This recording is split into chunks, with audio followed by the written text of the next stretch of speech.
Bonjour à tous et bienvenue dans ce nouveau live organisé par Pharmacy Lunch, le réseau social professionnel, sécurisé et éthique des acteurs de la pharmacie. Cet épisode est intitulé Pharmacie 3.0, quel nouveau levier de croissance pour votre pharmacie?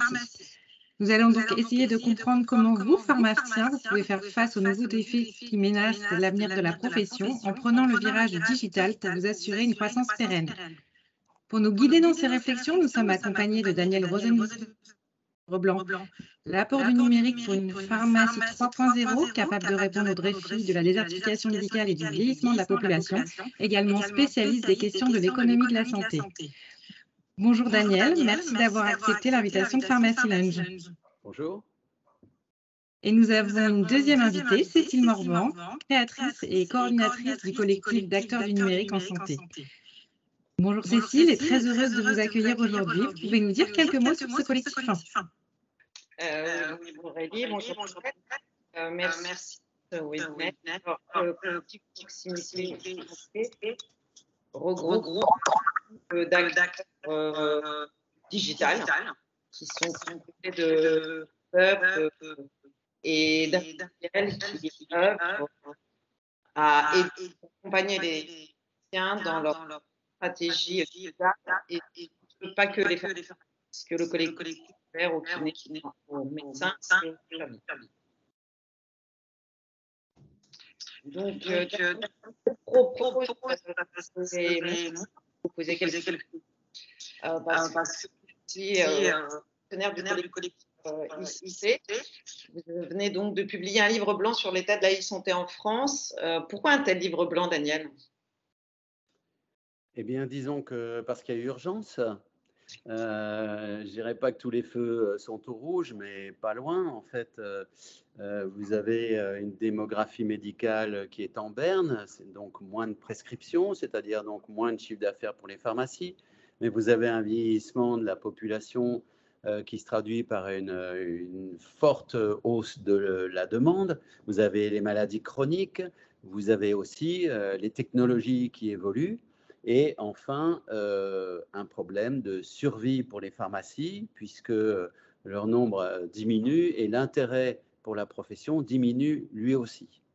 Alors justement, le nombre de pharmaciens, vous avez un chiffre clair, nous avons avec le nombre de pharmacies, baisse le chiffre d'affaires. Bien, le chiffre d'affaires, le marché de la pharmacie, c'est en gros 40 milliards d'euros par an. Par pharmacie, on estime qu'il y a un chiffre d'affaires moyen de 1,3 million, sachant que ça peut aller jusqu'à 10 millions et faire plutôt 500 000 euros pour les toutes petites pharmacies. C'est celles qui sont les plus menacées dans un premier temps. Du côté des officines, qui étaient quand même la fierté nationale avec un maillage quasi parfait du territoire, eh bien, les choses se sont considérablement dégradées. Entre 2005 et 2015, la France a perdu 1 millier de pharmacies sur près de 22 000 qui restent aujourd'hui. C'est énorme et l'érosion continue puisque entre 2016 et 2022, on a perdu 1700 pharmacies environ.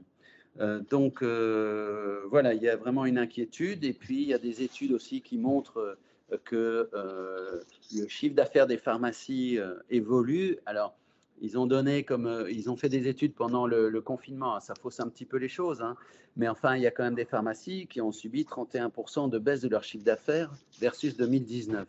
Donc c'est quand on est en plein bouleversement, en fait. Mais donc, voilà. justement, ce moment, on parle beaucoup des déserts médicaux. Je pense que chacun de nous le voit sur le territoire national, mais un petit peu moins des déserts pharmaceutiques. Donc, baisse des pharmacies, mais le maillage pharmaceutique en France, quid? Eh bien, donc là, pour ce qui était du nombre de pharmacies, ce sont des chiffres de l'ordre des pharmaciens que j'ai donnés. Donc, on a encore perdu 1 millier de pharmacies en 4 ans. Et puis, il y a,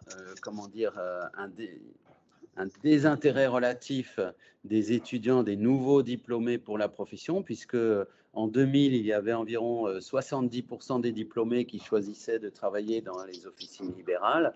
Aujourd'hui, ils ne sont plus que 30%. Ce revirement de situation, cette évolution un peu regrettable, on va dire, pour notre organisation, elle est liée à plusieurs facteurs. Il y a la complexité du travail, beaucoup d'administratifs, toujours plus, toujours trop. C'est les professionnels qui le disent. Il y a une baisse de la rémunération des pharmaciens globalement, avec des économies imposées à l'ensemble du système.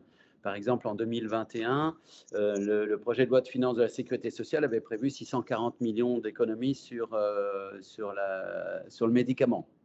Donc, évidemment que les pharmaciens sont impactés.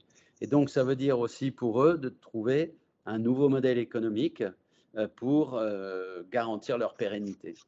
Alors, justement, ce nouvel virage économique, on parle pas mal du digital. Donc, on a une baisse de chiffre d'affaires, une désaffection du métier de pharmacien. Est-ce que vous croyez, vous qui venez d'écrire un très bel ouvrage sur l'état de la e-santé en France, que le digital serait un outil pour redonner le goût à la pratique officinale ?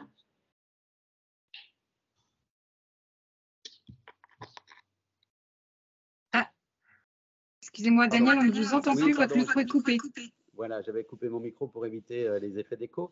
Non, je disais que, à ma connaissance, il n'y a rien d'autre de véritablement intéressant comme perspective positive pour l'évolution du secteur.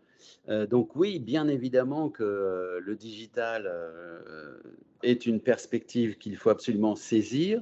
Elle est la promesse d'une efficience retrouvée pour les pharmaciens, d'un confort de travail, d'une meilleure coordination entre tous les intervenants, que ce soit ville et hôpital, que ce soit entre spécialistes, l'existence du nouveau dossier médical des patients va permettre justement d'améliorer toute cette communication qui est très importante. Et puis à la fin du compte, donc c'est de meilleurs soins et puis un système globalement qui peut se retrouver plus, plus efficace et donc moins coûteux. Et ça, c'est très important à l'heure où on arrête de payer quoi qu'il en coûte, hein, comme on dit. On n'entend pas votre micro. Il faut remettre le micro. Justement, dans les nouvelles pratiques officinales et les nouvelles missions, on voit arriver, enfin, on a vu arriver effectivement la téléconsultation pendant Covid, mais aussi les bilans partagés de médication. Voilà. Est-ce que ces nouvelles missions sont rémunératrices ? On aurait tendance à penser que les autres solutions, ayant montré leurs limites aujourd'hui, c'est un peu l'Eldorado, hein, c'est la promesse de rémunération durable, avec une sécurité sociale qui est capable de financer tout ça, puisque tout ça se négocie. Donc oui, bien sûr que les nouvelles missions, il faut là aussi sauter dessus, je dirais. Pourquoi ? Pour l'équilibre financier de la pharmacie, ce sont des revenus supplémentaires, et puis parce que ça répond aussi à une demande. Hein. Donc quand vous faites de la délégation de tâches, par exemple vacciner contre la grippe, vous rendez service à la population qui est parfois éloignée d'hôpitaux, de médecins, d'infirmiers pour se faire vacciner. Et on sait que c'est fondamental qu'une population, notamment les plus âgés, soit vaccinée chaque année contre la grippe. Donc voilà un recours intéressant et intelligent des pharmaciens avec la délégation de tâches, mais ce n'est pas la seule. Hein. On a vu aussi les tests anti-Covid. Heureusement que les pharmaciens étaient là à ce moment-là pour prendre le relais. Il y a aussi maintenant la surveillance des maladies chroniques qui est aussi très importante puisque d'abord elles augmentent en nombre et on sait que la surveillance peut améliorer l'efficacité des traitements. Donc tout ça n'est que positif pour l'ensemble du système, pour les patients et pour les finances de la pharmacie et du pharmacien. Alors en parlant, vous avez écrit que les nouvelles missions représentent 10% du chiffre d'affaires et 60% des bénéfices. Donc, combien de freins parce qu'effectivement, ce sont des portes d'entrée à plus de services pour l'officine, ça c'est merveilleux, mais est-ce que leur mise en place, il y a des freins? Oui, bien sûr, il y a des freins, comme à chaque fois qu'il y a une évolution. Et là, on est à un vrai tournant, je pense, pour les pharmacies. On a vu le paysage extrêmement complexe, extrêmement mouvant, qui impose justement aux pharmaciens de prendre les choses en main, d'évoluer, si elle ne veut pas aussi être, comment dire, phagocytée par les financiers. On l'a vu dans les laboratoires, par exemple, avec les fonds de pension qui sont intervenus. On a vu qu'il y a des grands groupes de pharmacies qui sont en train de se développer. Peut-être que derrière, il va y avoir prochainement des financiers qui ne seront pas que pharmaciens. Donc, il faut se méfier de tout ça. Il y a aussi des hésitations parce que, évidemment, toute mutation demande d'abord un peu de temps. Un peu de temps pour se former, un peu de temps pour expérimenter, évaluer, améliorer. Donc, les pharmaciens qui sont pris à la gorge en termes de temps disponible hésitent bien évidemment à se lancer là-dedans parce que ce n'est pas que eux, c'est l'ensemble du personnel de la pharmacie qu'il faut impliquer dans cette évolution, qu'il faut convaincre, qu'il faut rendre disponible. Donc, c'est un domaine qui est très compliqué. En plus, il y a une offre de services maintenant, notamment dans le digital, qui explose quasiment avec des applications diverses et variées où on ne sait presque plus où donner de la tête. Donc, quelle est la bonne? Donc, on comprend toutes ces hésitations. Mais par contre, le message que j'aurais envie d'envoyer aux pharmaciens, c'est vous avez le droit d'hésiter, mais décidez-vous à avancer. Voilà, c'est OK. Le moment du choix est difficile, mais allez-y. Une stratégie. Est-ce que c'est pas un peu court-termiste quand on présente des applications numériques qui vont optimiser les services en officine, de dire combien ça coûte, qu'est-ce que ça rapporte?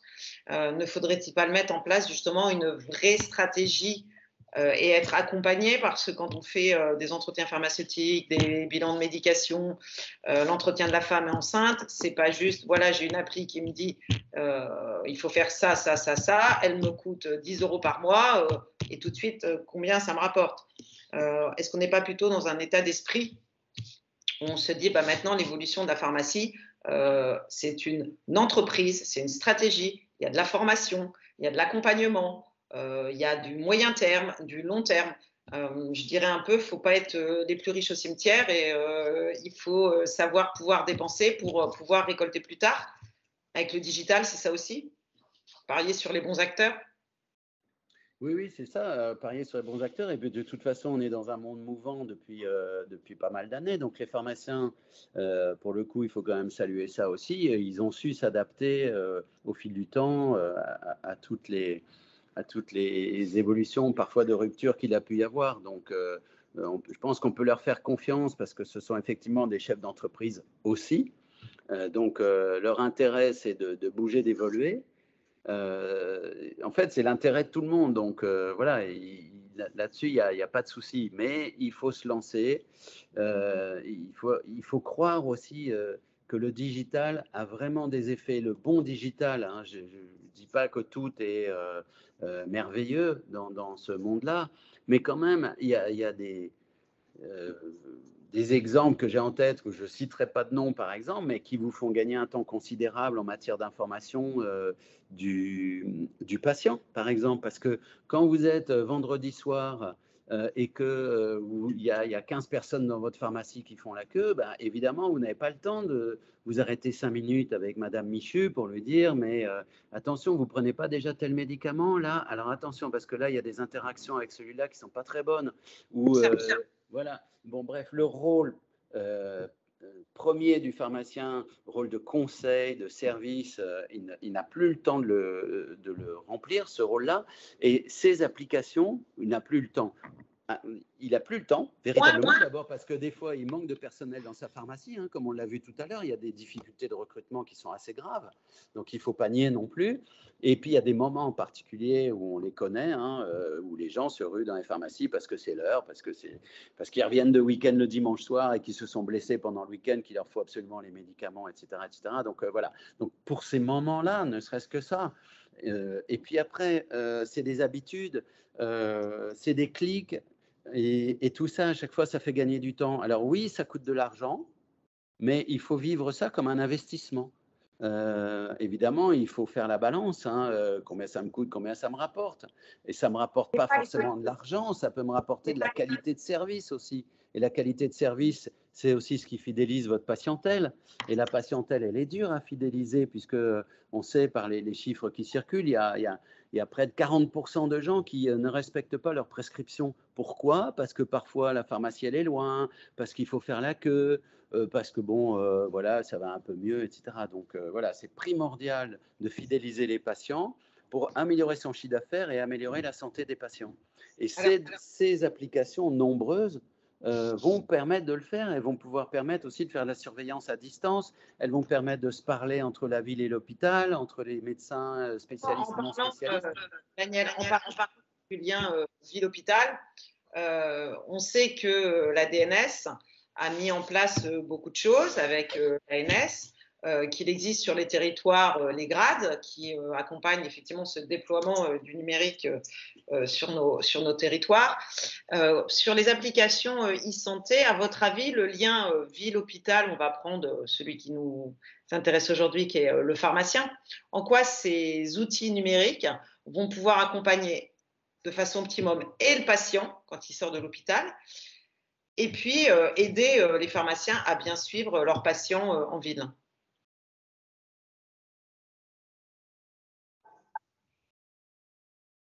Votre micro, Dani. Voilà, ça y est, c'est revenu. Ok, pardon. Oui, parce que ce sont des outils qui sont pensés pour faire gagner, pour avoir de l'intérêt. Hein. Et donc, pour avoir de l'intérêt, on connaît les ressorts de l'intérêt, c'est soit augmenter les revenus, soit améliorer la qualité du service, soit faire gagner du temps. Donc, les concepteurs de ces applications, dont la plupart commencent à être reconnus par des labels de la Health Tech, pardon. Tout ça, c'est aussi des choses sécurisantes pour les pharmaciens, avec cette labellisation qui se met en place. Et par le gouvernement, par l'intermédiaire de Genius, dans mon espace santé, où effectivement il y a un certain nombre d'applications, mais pas que, parce qu'il y a plein d'autres outils digitaux qui existent en France, heureusement, qui permettent effectivement d'accompagner le patient et d'aider le pharmacien.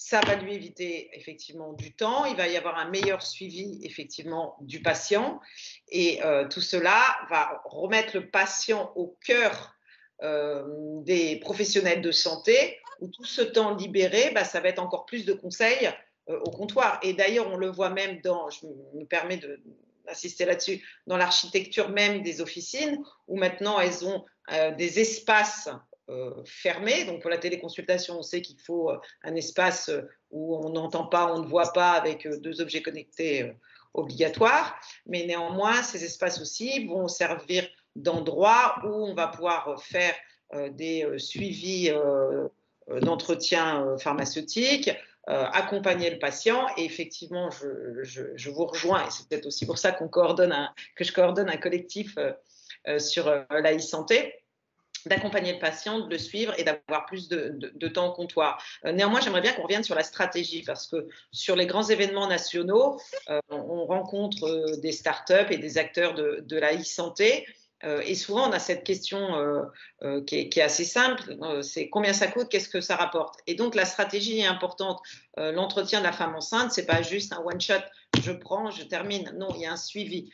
Est-ce que vraiment pour vous, cette stratégie digitale, qui est déjà mis et très, très, très appliquée dans d'autres secteurs d'activité, doit prendre toute sa mesure dans les officines? Et justement, on parlait de la désaffection du métier de pharmacien d'officine chez les étudiants. Le virage du numérique qui revient dans l'officine va permettre à cette nouvelle génération de transformer l'essai de la pharmacie ce sont déjà des experts, d'accord, mais en des super experts, plus de temps, plus de conseils, plus d'accompagnement et pas juste de la dispensation.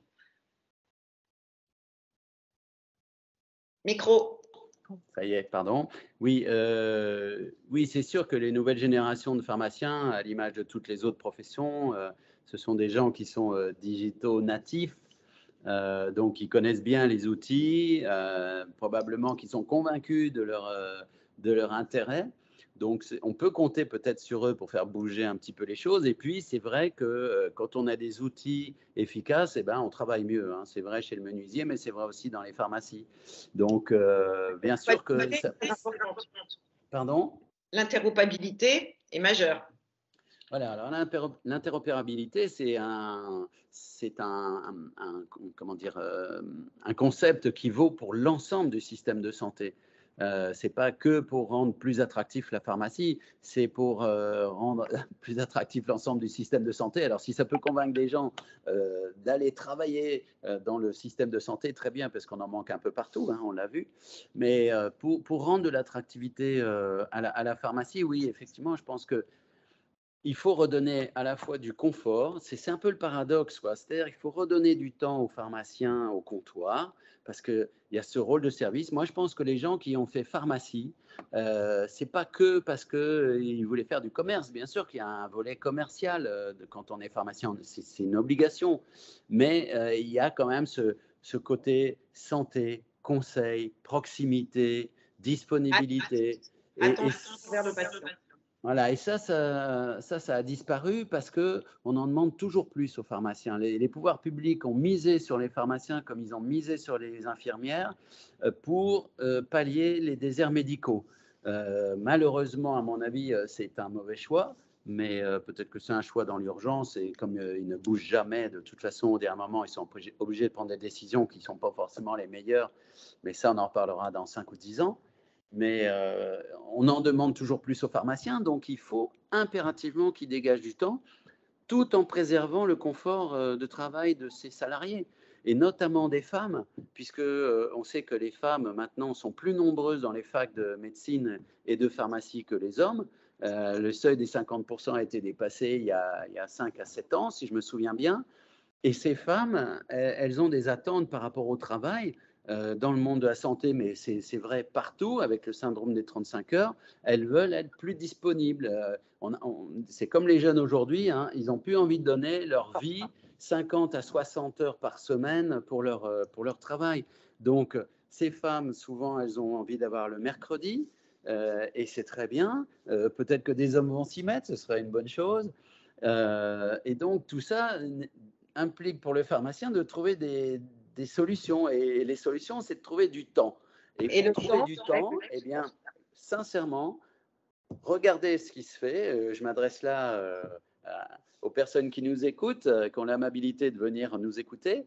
Regardez ce qui se fait. Vous allez voir, vous allez être surpris par les idées qui circulent en matière digitale, les vrais coups de main concrets, efficaces, qui se mettent en place pour vous faire gagner du temps, pallier toutes les insuffisances que vous pouvez avoir, redonner du sens à votre profession, revenir à cette qualité de service, je pense, à laquelle la plupart des pharmaciens sont attachés, et donc redonner aussi de l'attractivité, redonner de la rentabilité pour pouvoir aussi augmenter les salaires, parce qu'on sait qu'il y a un petit problème aussi du côté des salaires pour les professionnels de la pharmacie qui débutent. Donc, vous voyez, il n'y a que des sources de gains dans cette histoire-là. C'est pour ça qu'il faut y aller, et il faut y aller maintenant, parce que d'ici quelques années, les pharmacies les plus faibles, les plus fragiles, celles qui n'auront pas su prendre le virage, elles vont se faire, pardonnez-moi l'expression, bouffer. Elles vont se faire bouffer par des grands groupes dans lesquels elles n'auront plus leur mot à dire. Elles ne seront plus gestionnaires de leur pharmacie, elles n'auront plus à décider de leur manière d'appréhender, d'offrir des nouveaux services à leurs patients. Ils ne seront que des exécutants. Et je ne parle même pas de la phase d'après, où là, il y aura les financiers qui vont exiger de la rentabilité. Et là, on va rentrer dans un système qui sera grave. Donc, c'est un intérêt, pardon, juste pour finir ça, mais c'est un intérêt général. Ce n'est pas que pour les pharmaciens, c'est pour l'ensemble de notre système. auquel les Français sont tous très attachés, hein, du gouvernement aux professionnels de santé, en passant par les patients que nous y sommes très attachés. Donc, s'il vous plaît, messieurs les pharmaciens, prenez ce virage du digital. Voilà. Et surtout, un petit peu là-dessus, le pharmacien est quand même un professionnel de santé qui est ouvert 24/24, 7 jours sur 7 par son système de garde. C'est le premier acteur qu'un patient va voir, c'est-à-dire que pour avoir un rendez-vous chez un pharmacien, un médecin, c'est complexe. On rentre dans une pharmacie, on a son conseil, on a sa dispensation.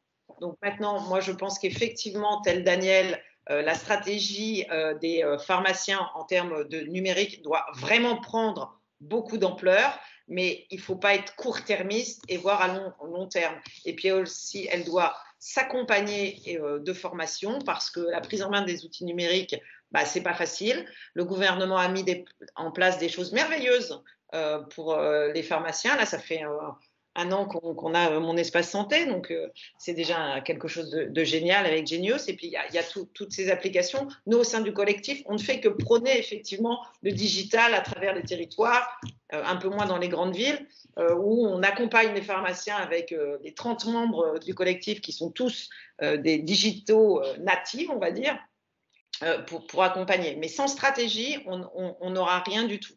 Donc, merci Daniel pour votre point de vue riche. Nous avons des questions dans le chat, Cécile, pour Daniel. Une notamment, vous parliez des outils tout à l'heure, Daniel. Existe-t-il des outils de mesure pour lutter contre la iatrogénie en pharmacie? Votre micro. Malheureusement, je ne pense pas, mais il existe des outils pour la prévenir. On ne peut pas la mesurer parce que c'est extrêmement complexe de rapporter la problématique aux pharmaciens. Parfois, c'est une responsabilité collective, mais il existe des outils pour la prévenir, ça c'est sûr. Hein. Tous ces outils qui sont en train d'arriver sur le marché et dont je ne peux pas parler, par exemple, et qui vont vous permettre de vérifier qu'est-ce qui est bien à faire, quel est le bon comportement à avoir face à un médicament, qu'est-ce qu'on peut prendre avec, qu'est-ce qu'il faut éviter de prendre, quels sont les mélanges à éviter, même en termes alimentaires. Voyez Daniel, effectivement, nous, on ne peut pas citer parce que c'est un peu complexe, vous, en tant que journaliste et moi de collectif. Ce qu'on peut peut-être dire aux pharmaciens et autres acteurs qui nous écoutent, c'est qu'ils se connectent sur le profil proximité e-santé, qui se mettent en lien avec nous et on pourra éventuellement les mettre en rapport avec les acteurs que l'on connaît. Voilà, et ce seront leur job de faire leur choix vers les bons acteurs. Autre question avant que ça ne se termine? Oui, une question pour vous tous. Comment on peut connaître tous ces outils qui sont disponibles aujourd'hui? Alors là, je peux répondre. Il y avait beaucoup d'événements de la profession qui existent. Il y avait Pharmagora qui a eu lieu en mars, qui est un très, très, très bel événement, et puis qui reprend chaque année plus d'ampleur, où il y avait un village start-up, et puis il y a eu pas mal de conférences. Il y a le gouvernement qui a mis en place dans MES un catalogue de services avec Genius, mais il n'y a pas que ça, parce que ça veut dire que ceux qui ne sont pas chez Genius ne sont pas bons, or c'est faux. Et puis allez sur la page appelez-nous, enfin appelez le collectif, 30 sociétés dedans, je pense qu'il y en a quelques-unes qui vont répondre aux besoins. Il faut chercher sur Link, alors Cécile Morvan, et puis vous mettez le mot santé, S-A-N-T-E, à côté, et vous posez vos questions et on vous renverra vers les bonnes personnes. Eh bien, pour respecter le timing qu'on s'est imposé, nous allons donc conclure ce live en vous remerciant, Cécile et Daniel, pour nous avoir éclairés sur les changements à venir pour la profession.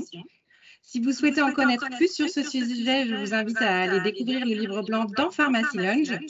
Le lien est dans le chat pour télécharger le livre. Nous vous donnons rendez-vous jeudi prochain pour un nouveau live et nous vous disons à bientôt dans Pharmacy Lounge. À bientôt. Merci à tous.